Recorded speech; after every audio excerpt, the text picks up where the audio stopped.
өнгөрсөн цаг хугацаанд яг 14 төрийн өмчт компанийг татан буулгаад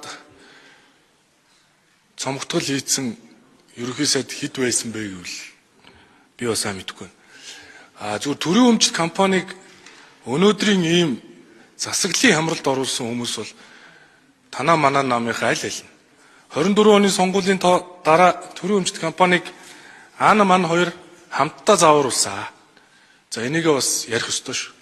Хэрэгтэй хэрэггүй бүтээмжийн хяналтын менежерүүдийг хамтдаа тавьсан. Энэ хариуцлагаас бол хинт цухдахгүй шүү.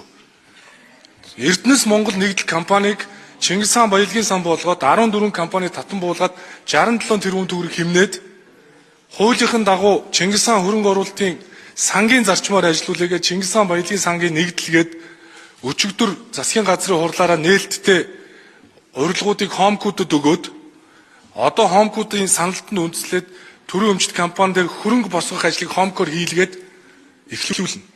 Ингэснээрээ портфолио буюу хөрөнгө оруулалтын сан дээр хувьцааны багцуудыг нэгтгээд бирж дээр гаргана. Ингэж хөрөнгө босгоно.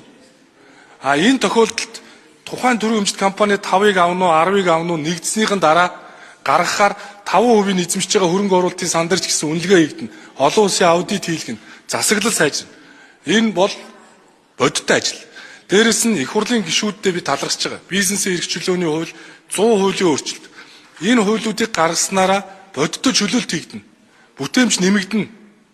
Дээрэс нь энэ төрийн өмчт компани хууль гарснараа энэ хуулийн дээр тавигдсан шалгуур шаардлагыг давж гүйцэтгэх захирал болох тузад суух хүн төдийлөн олдохгүй. Энд бол мэдлэгтэй боловсролтой шалгуур тэнцсэн хүмүүс л олдно. Бүх зүйлийг нээлттэй болгосон. Сая эрчим хүчээр би нээлттэй огшн хийж байгаа та яг адилхан юу ч нуухгүй.